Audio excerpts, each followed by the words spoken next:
students, I am Aarti ma'am is with you to start the second chapter of our class 8, that is the microorganisms friend or foe.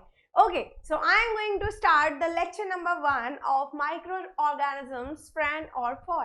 So what do you mean by the microorganisms firstly? What is micro? Micro means the thing which cannot be seen by our naked eyes. Okay, the thing which is microscopic means it can be seen by the help of microscope. Okay, students.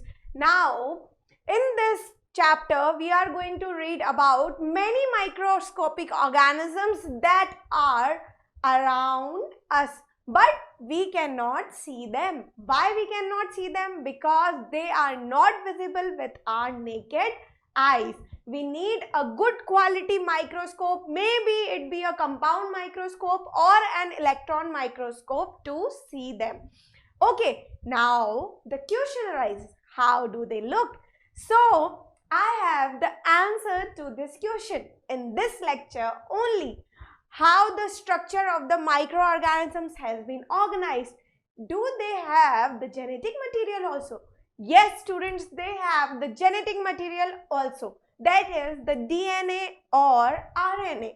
Okay, now what is DNA? What is RNA? DNA is the deoxyribose nucleic acid and RNA is ribose nucleic acid that act as a genetic material in their genome. Now what is genome? What is genetic material? We are going to discuss all these things in this lecture.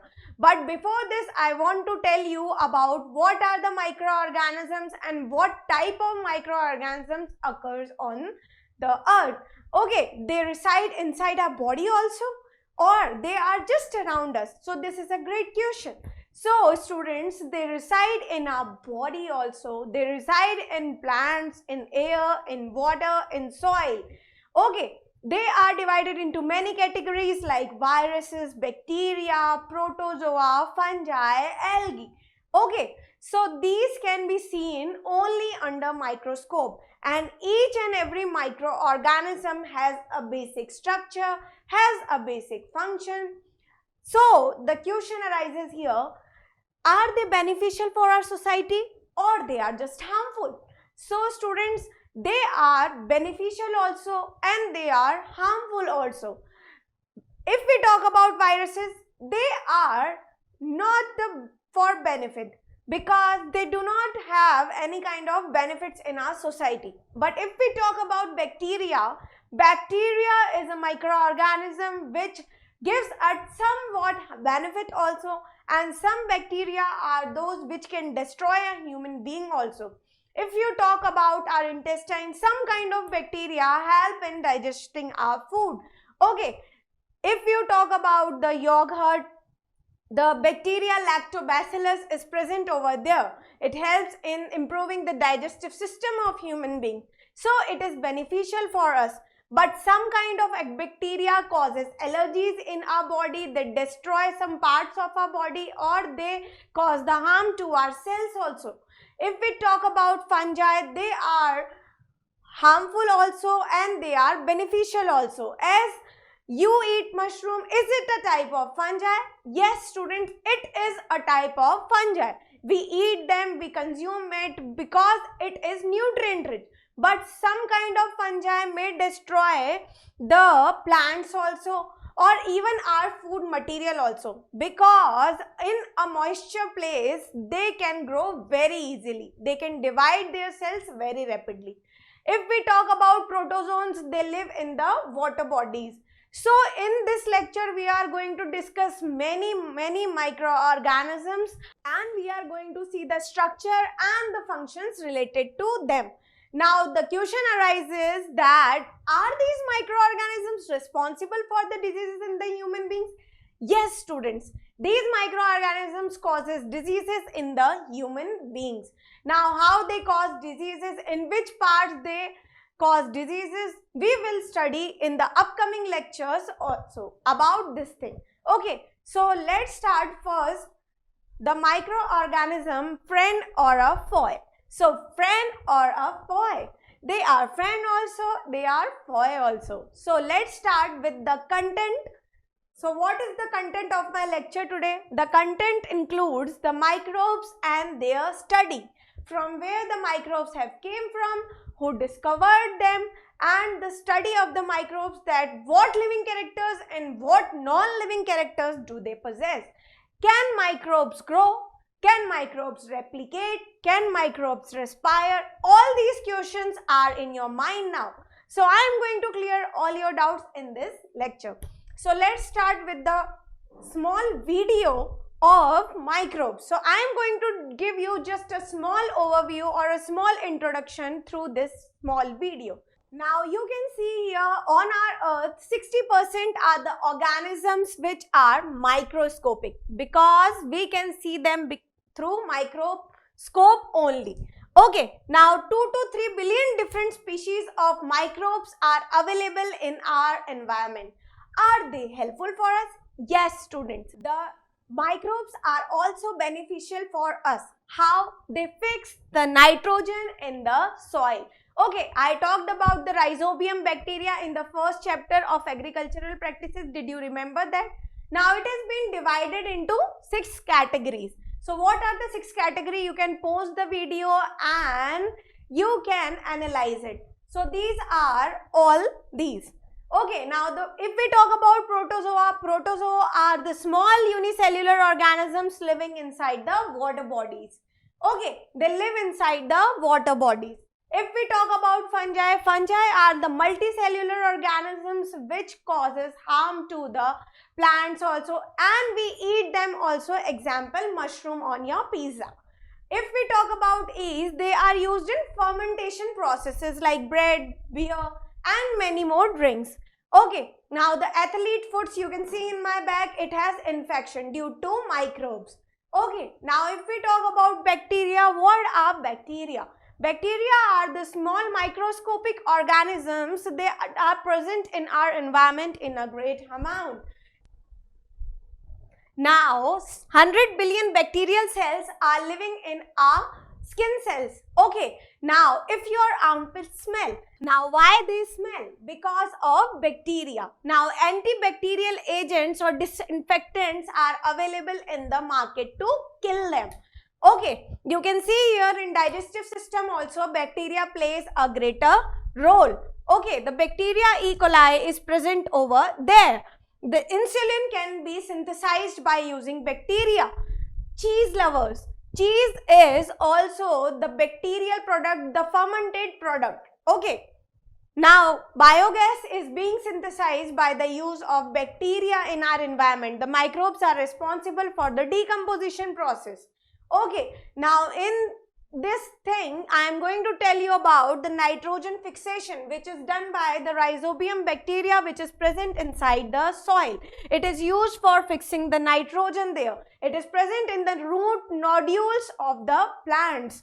Okay, now you can see here many more microorganisms are available in the environment, and the one category is viruses. Viruses are very harmful for a human body. Maybe it be cause hepatitis, Ebola, cold or anything else. Now I want to talk about the algae. Algae are beneficial as they take the sun's energy to photosynthesize and produce a lot of amount of oxygen in our environment. Okay, so you can see here that the oxygen is produced by the algae and many more products are being synthesized with the help of this. Okay, now you can see here that on our earth many more microorganisms have been present, and they are responsible for many kind of things that is happening in our environment. Maybe it be diseases, maybe it be nitrogen fixation and many more things. Now microbes carry out decomposition process as they are the decomposers also. What is decomposition, students? It is the eating of dead and decay. The organisms that eat the dead and decay part, okay, so they are known as what? Decomposers, and the microbes can decompose anything. Now, the antibiotics are being prepared with the help of microbes. I want to give an example over here. The penicillin is obtained from the Penicillium notatum. Okay, and penicillin is an antibiotic.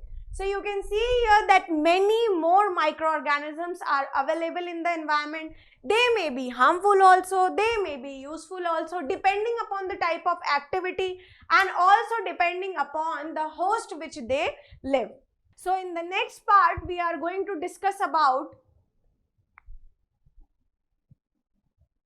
So in this video, I am going to discuss about the types of microorganisms present in our environment. Okay, they can be present on plant, they can be present on soil, they can be present in water as well as air. So we are going to discuss here that, so you can see here students, in plants also and in animals also they are present.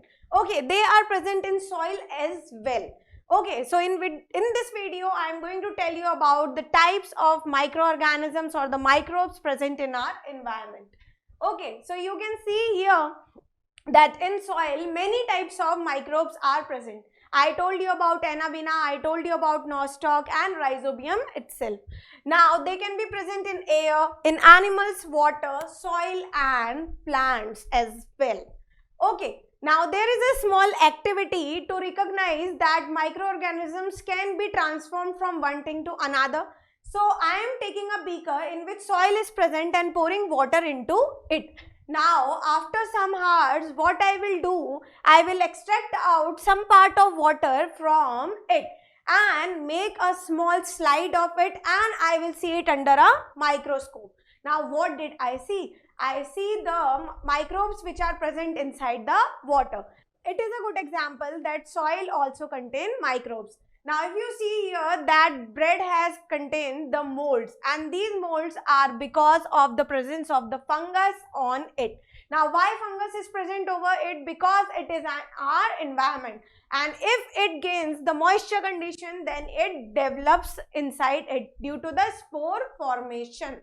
Okay, now microorganisms have been divided into many categories. So the categories include bacteria, fungi, protozoa, algae. Now we are going to see these microorganisms through examples. So bacteria has spiral bacteria, rod-shaped bacteria. If we talk about fungi, there are bread molds, Penicillium aspergillus. If we talk about protozoa, there are amoeba, paramecium, and the last one, that is algae, that is Chlamydomonas and Spirogyra. Chlamydomonas is also known as green algae. Now, if we talk about bacteria, algae and protozoa, they are single-celled, means they are unicellular. And if we talk about fungi and algae, they are multicellular, okay, consisting of many cells.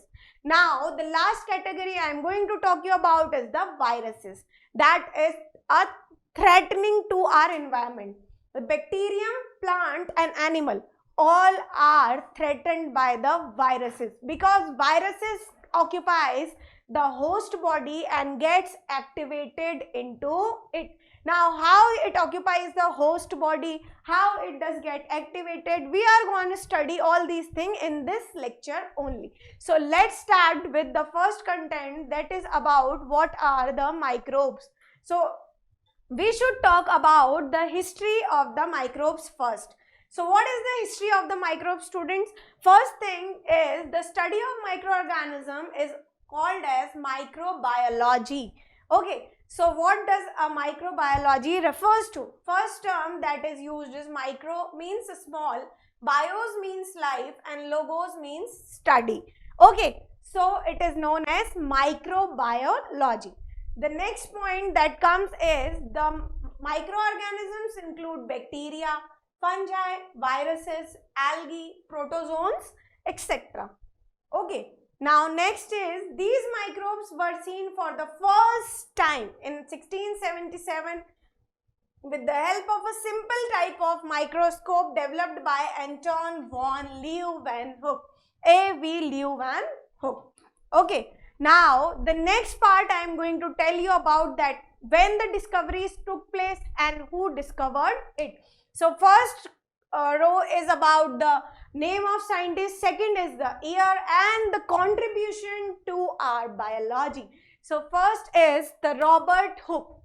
Robert Hooke in the year 1665 observed the cork cells. Next is the Louis Pasteur. Louis Pasteur in the year 1857, and in the contribution is he proved that fermentation is a biochemical process. Now what is fermentation, students?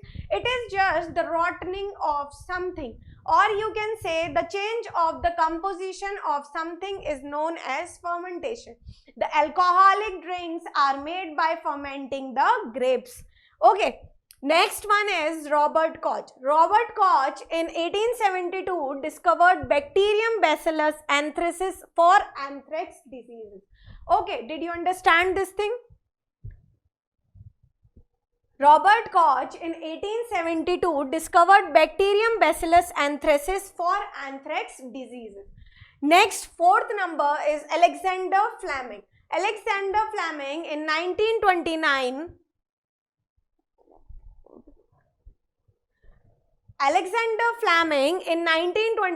proved that the antibiotic penicillin is obtained from the fungus named Penicillium notatum. And the last is Edward Jenner.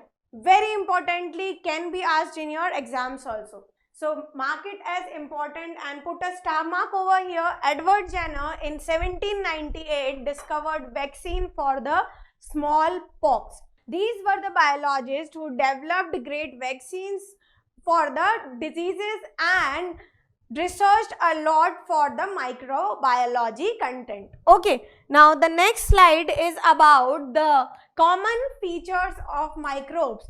So, do microbes have common features? Yes, students, microbes also has common features.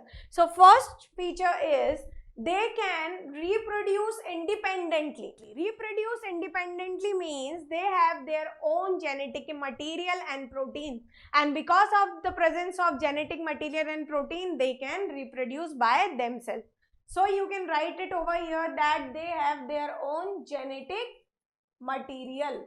Okay, now but others can grow only after attaching themselves to other specific organisms that act as their host. This is very important line here. Some microorganisms can reproduce by themselves, but some microorganisms acquires the host body to get reproduced or divide into another. Okay, did you understand this thing? Now, the next point is they are very tough and can survive in extreme conditions of moisture and heat. They can survive in any type of conditions. Okay, they can survive in moisture also, they can survive in heat also, in hot springs also, in water, air, soil, any type of condition they can bear. Okay, they have the property of forming a shell around them. Okay, they have the property of forming a shell around them. Okay, and when they get the suitable conditions or favorable condition, they remove this shell from their body. Okay, now the next point is some microbes like bacteria are helpful to us also, but most of them cause diseases like cold, fever, malaria, influenza, skin troubles. Okay, so as I told you that some bacteria are helpful. For example, the lactobacillus bacteria, which is present in yogurt, is very beneficial for our intestinal digestive system, but some bacteria are very harmful. They cause malaria, they cause common cold and many more diseases. Okay, now the next point is about the size of the microorganisms. So they vary in the size. The smaller ones are a few microns, that is 1 micron, which is equal to 10 to 6 meter, and are microscopic. Their sizes range from 0.1 to 0.5 microns. So you have to remember this point, that their size ranges from 0.1 to 0.5 microns. Okay. Now the next point about microbes is there are some microbes like multicellular algae and multicellular fungi like mushrooms, which are visible to the naked eye, as their sizes ranges from a few centimeters to meters. So as I told you that microorganisms are not always microscopic, because in fungi case we can see them through our naked eyes also. Okay, but they are counted in microorganisms because they possess the property of microorganisms. The next point about microbe is they reproduce asexually and sexually. Did you understand this thing? They can reproduce by themselves also, or by multiplication also, or by transferring the genetic material also. So they can reproduce asexually and sexually. Now the next point about habitat of microorganisms. Now we are going to study about the habitat of microorganisms. Do microorganisms require habitat also? Yes, students, if a person requires a habitat, then the microorganisms also need a favorable conditions to survive. Now the first point is the place where the organisms are found is called a habitat. Habitat is address of living organisms. Plants and animals have various habitats. Okay, now the next point is microorganisms are found everywhere, that is in air, that is in soil, that is in water and sewage, waste, hot spring, anywhere they can be found. So let us see the third point related to the habitat of the microorganisms. So microorganisms are able to survive in very extreme climatic conditions, that they can survive in extreme temperatures, even they can survive in hot springs also. I want to tell you about the parasite. What is parasite, students? The microscopic organisms that survive on the host body. Means they do not take the nutrients by itself. They survive on the another body to take the nutrients of that body. So these are known as parasites. So it is also written over here. Microorganisms dependent on other organisms are called parasites. Example, Plasmodium. Plasmodium is present in our blood as well, and it is a malarial parasite. Okay, so mark it important, can be asked in the examinations. A parasite found in blood of man is cause of malaria. Now the next point is some microorganisms remain associated with other organisms and both of them are mutually benefited. What do you mean by mutually benefited here? Mutually beneficial means if an organism is surviving on the another organisms and both are mutually sharing their nutrients, then they are known as the symbiotants, or we can say the symbiotic relationship between the both of two. So it is also written over here, they are known as what? Symbionts. And some microorganisms grow on dead and decay matter are called as saprophytes. Okay. They grow on dead and decay matter, means they consume the nutrients which are present in the dead and decay matter. So they are known as what? Saprophytes. Okay. So now the next part is I am going to start is about virus. What are virus?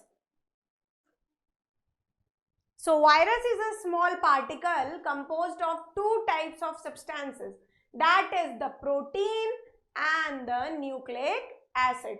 Okay, so did you understand this thing, that viruses are the small particles which are composed of two types of substances. First is protein and second is the nucleic acid. Okay, now where the nucleic acid and where are the proteins present, we will see this thing in the diagrammatic representation of viruses and through a very small video also. Now let's move on towards the next thing, that is the history of the virus. Now what is the history of the virus, students? Where from the virus came from and who were the scientists who discovered the virus? So let us see about this thing.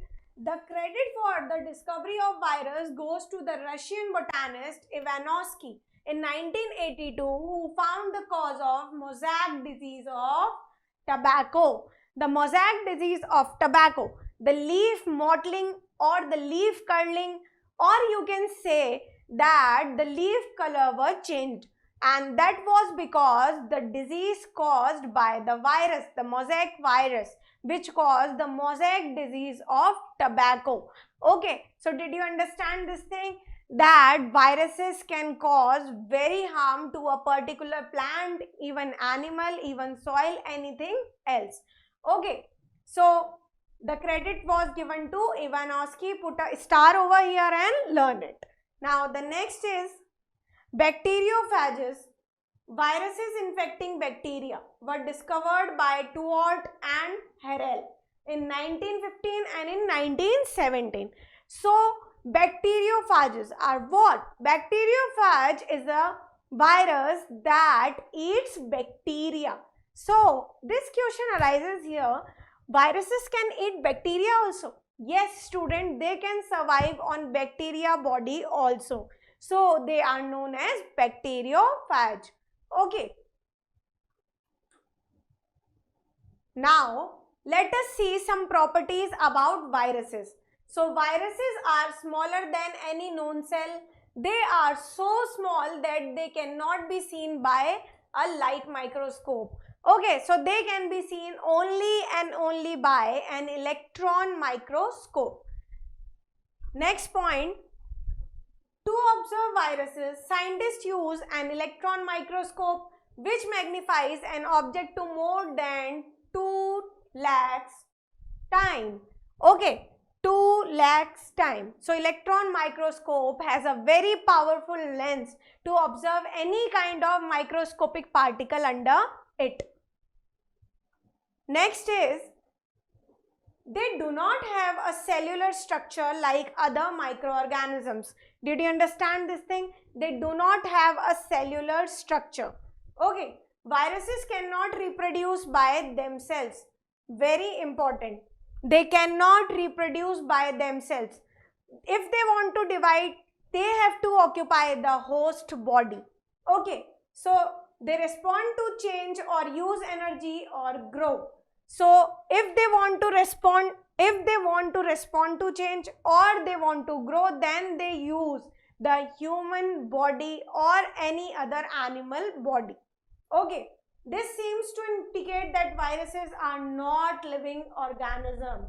Now it is a very great misconception in student mind that viruses are living structures or they are non-living structures. So I want to make this misconception clear in this lecture itself.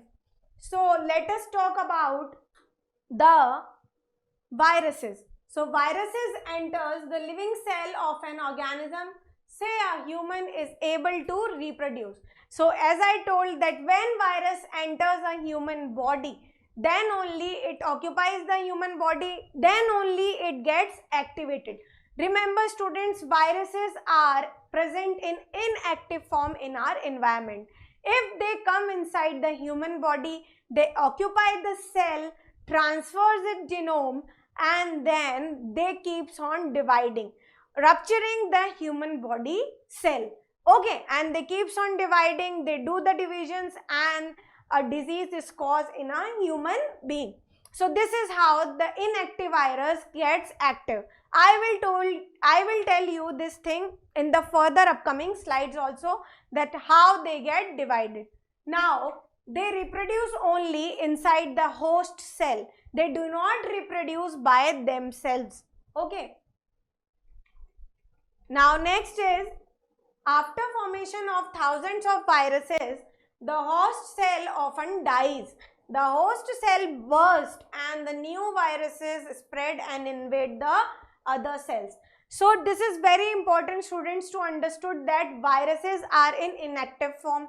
They enter inside the human body, they acquire our cell and they transfer the genome material. Now these cells are going to divide rapidly, and when they divide rapidly, they form thousands, lakhs of cells. They destroy the host cell. The host cell dies or it gets ruptured by consuming all the energy. Okay, the viruses cells have consumed all the energy of the host cell. So host cell dies. Now what happens? They spread and invade the other cells also. They spread rapidly in the body and they invade the other cells. They fight with the other cells and do not let the other cells to respire or produce new cells. So this is how the mechanism occurs. Okay.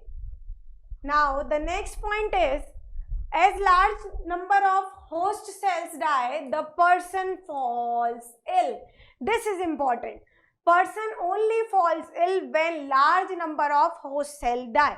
If you are having any kind of cough or cold, you are taking an antibiotic. Now what is the role of antibiotic there? The antibiotic stops the formation of another virus cell in our body, so they do not invade the other cells of our body, so we do not fall ill. Now if you are having cough or cold, or you are having fever and you are not taking any kind of antibiotic, then what will happen?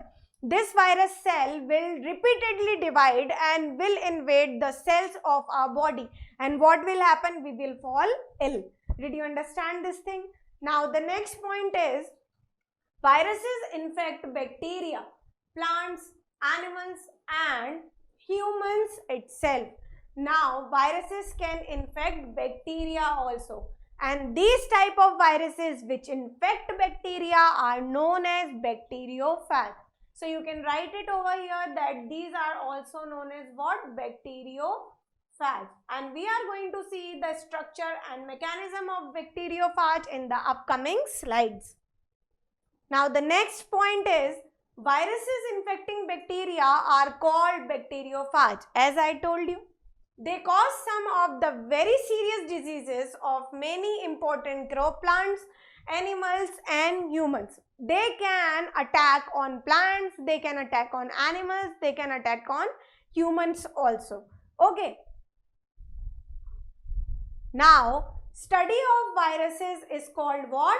Virology. As a study of microorganisms is known what? Microbiology. So study of viruses is known what? Virology. So remember these terms, they can be asked in your examinations. So let's move on towards the next slide that tells us about that great mystery, and we are going to solve this mystery in this slide only. Viruses are living or non-living. So this is a great misconception in every student mind that they are living or non-living. So it is also written over here. Living or non-living viruses show both living and non-living characters. Now what does this line significant? Now we are going to see that why viruses show the living characters also and why viruses show the non-living characters also. Okay, so first we are going to start with the non-living characters of virus. So what are the non-living characters of virus? So first is cell wall, cell organelles, cytoplasm are absent. So they do not have a good cellular structure. They do not have cell organelles, they do not have cell wall, and even they do not have cytoplasm. Okay, next point. They cannot grow, metabolize food when present freely in the environment. They cannot grow. Remember student, they cannot grow in size and they cannot metabolize the food also. Okay. Next point, they cannot multiply on their own when present outside the host. They do not respire. They cannot multiply on their own. Remember this thing students, they cannot do the cell division. When they are present in the host cell body, they transfer their genome there, and what happens? The multiplication procedure takes place. But if they are free in the environment, they are present in an inactive form. Okay.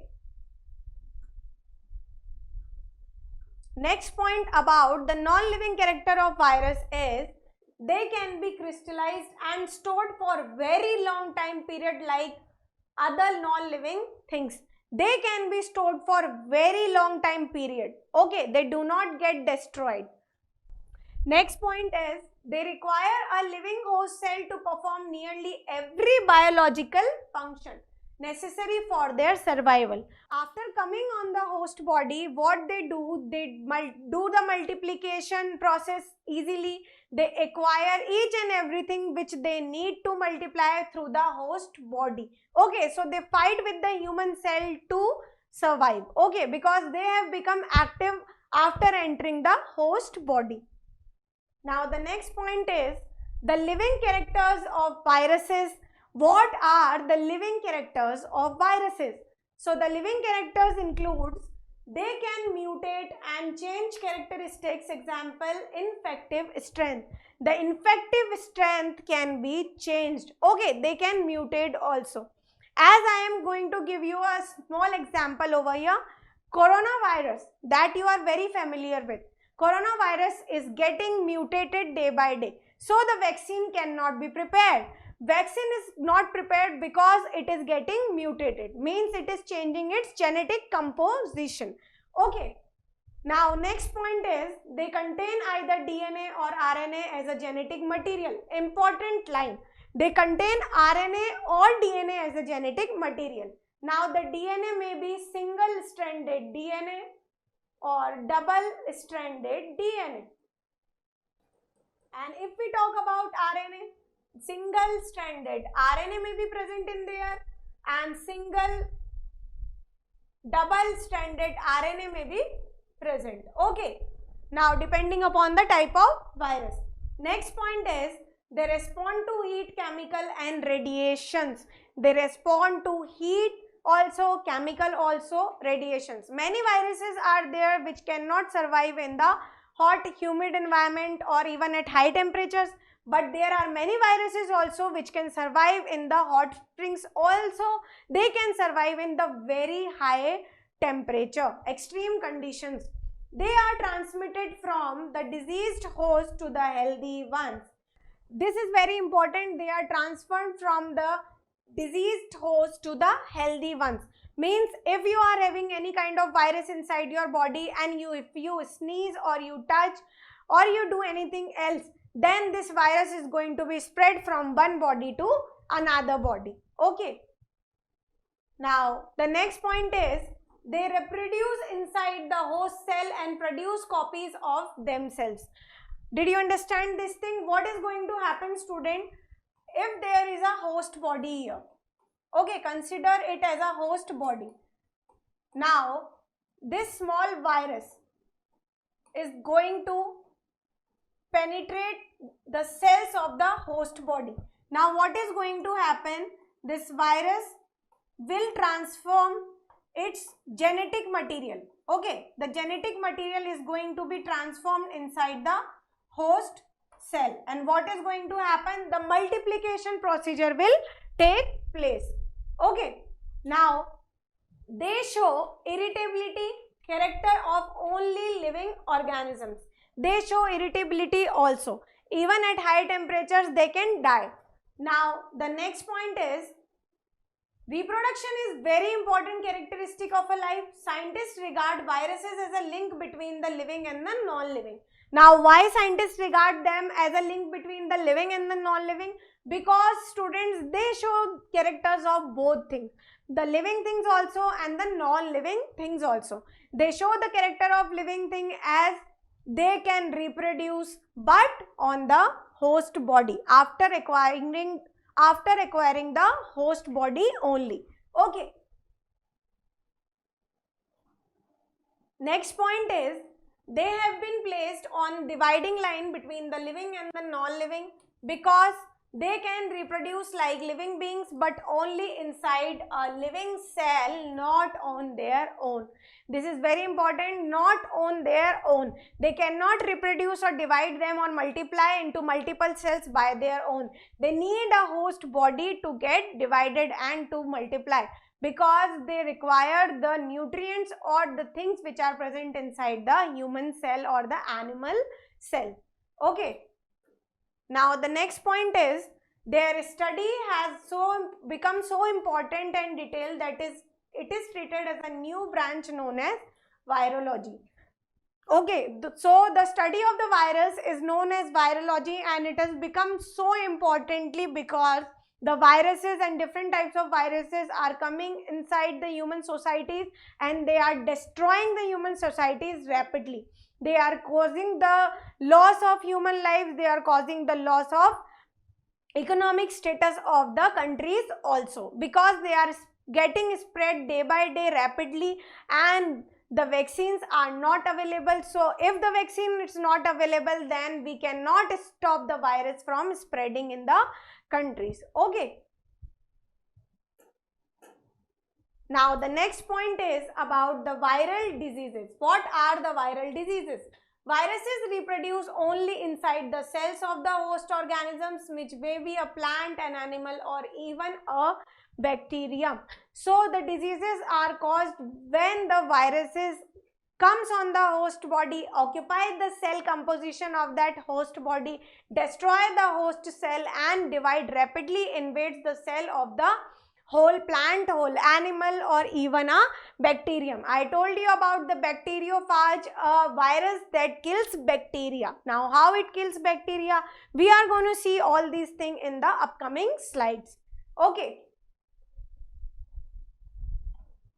Next point is they cause several common ailments as well as serious diseases inside the host. The viruses are highly specific. Now why viruses are highly specific? As they occupy the host cell, they function, they multiply and invades the host cell body. But they are specific. Now why they are specific? If a virus entering inside the animal causes a damage, then it does not cause the damage to the human body. Okay, they are specific depending upon the type of organism on which they are hosting or surviving. Next point is they attack only one kind of host, only certain tissues. For example, common cold and cough, which is an element of human, is not caught by rabbit. Now, did you understand this line, students? Actually, the thing is, the viruses which cause the harm to a human body, it may not be applied to the animal body or the plants, and the viruses which are causing harm to the plants, it may not responsible for any kind of harm inside the human body or the animal body. So the viruses are highly specific depending upon the type of organisms on which they are hosting. Okay. So student, what is a virus? A virus is a complicated assembly of molecules including proteins, nucleic acid, lipids and carbohydrates. Now the question arises here, where are the viruses present? So you can see here the video. Is a virus living organism or a non-living organism? You can see the chair here. It is a non-living organism. Okay, now can this chair do the motion, or can this chair do respire? No students, this is a non-living material, so it cannot respire, neither it can do motion. Now I want to make you understand about the living world of the viruses. What is the living world of the viruses? Okay, now they cannot respire, they cannot synthesize their nutrition, they cannot divide themselves, they cannot reproduce by themselves, and many more things. So what did they require? What did they require? They require a human body to respire, to do all the activities to divide. Now the question arises, does a virus have its own biological machinery to replicate? No students. Viruses do not have its own machinery to replicate. They depend on the host body. Now what do they do to replicate? What do they do to divide? The question arises here. Does a virus multiply through cellular divisions? No students. Viruses do not multiply through cellular divisions, but they in fact depend on the host to do the cellular divisions. Now how does it happen? It transfers all its genome material to the host cell body. Now when the host cell body occupies the genetic material, it's divide rapidly. Even viruses do not grow in size. Okay, are viruses capable of motion? No students, they are not capable of motion. They are just transferred from an organism to another organism. Does a virus show the signs of metabolism? They do the signs of metabolism? No students, they do not show the signs of metabolism because they do not have any kind of cytoplasm inside their cell. So all these things the virus do not do. Metabolism, motion, grow in size, cell division and replication. Okay, now the question arises, why are viruses considered as living organism? So The question answer is, first is, it is a misconception about virus that it is living. It is non-living. It is inactive. It is just like a chair. Okay, it is just like a chair. Okay, it is non-living. But when it comes in the human body, it gets activated. And when it gets activated, what happens, students? It transfers its genome material to the human cell, and then the human cell divides. Means the human cell converts itself into a virus cell. Virus is not a living organism. Okay, now did you understand this thing? It only occupies a host cell body and then it gets activated. As I said, it can be kept for millions of years and like a non-living thing. Now we are going to see the structure of virus over here. Now how is the structure of virus organized? First is, you can see here, there is an envelope protein. Okay, this kind of structure, the bulby structure you can see over here, it is the envelope protein. Second is the envelope through which this virus genome is being kept. Okay, so this is the envelope. Now how the envelope is being formed? Is the envelope is of virus or the human cell? Students, remember this thing. This envelope is not of virus. This is formed by the help of plasma membrane of a human cell. Okay, it is made up of proteins. Now the next thing is the viral genome. Viral genome is the genetic material which is present inside the virus. It may be the DNA or the RNA.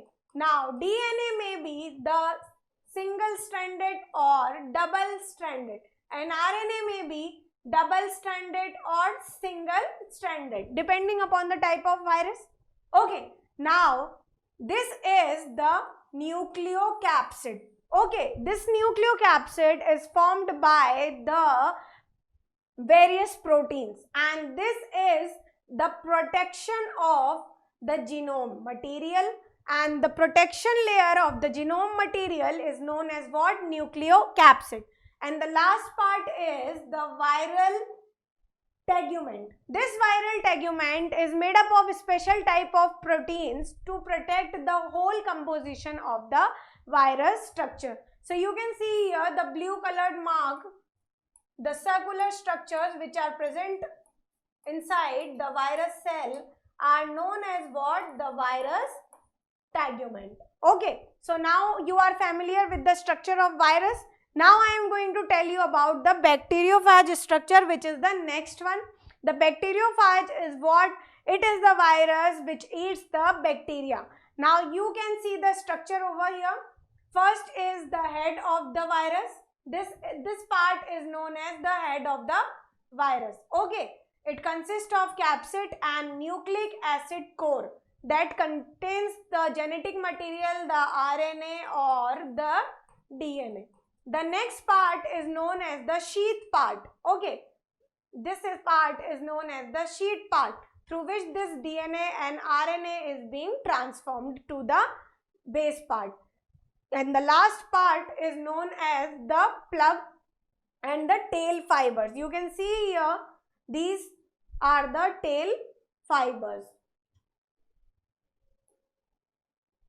Okay, these are the tail fibers. So the bacteriophage is divided into two parts. First one is the head part and the tail part. And the tail part includes all these things, the sheath, plug and the tail fibers. So the head includes only two things. First is the capsid and the second thing is the genetic material, that is the RNA or DNA. Okay, and the next part, that is the tail. The tail includes the three things. First is the sheath part, okay, through which this DNA material is being transformed to the host cell, the plug part, and the last part, that is the tail fibers. Okay, did you understand the structure of bacteriophage? It is very important for your theoretical examinations. Bacteriophage structure may be asked to draw in your subjective examination. So be prepared for this thing. Now, In this lecture, we talked about the microorganisms, the study of the microorganism, that is microbiology, study of viruses, that is virology, and the non-living and living characters of viruses. Do not get confused by that. It is a misconception. Viruses are considered as non-living only. Okay, students, and because they do not respire, they do not reproduce by their own. Okay, so they do not perform any kind of metabolic activity by their own. And we talked about many more things in this lecture. In the next lecture, I am going to tell you about the bacteria, fungi, protozoans, viruses, bacteria, fungi, protozoans, and many more things. Okay, students, so I am ending my lecture over here. Thank you.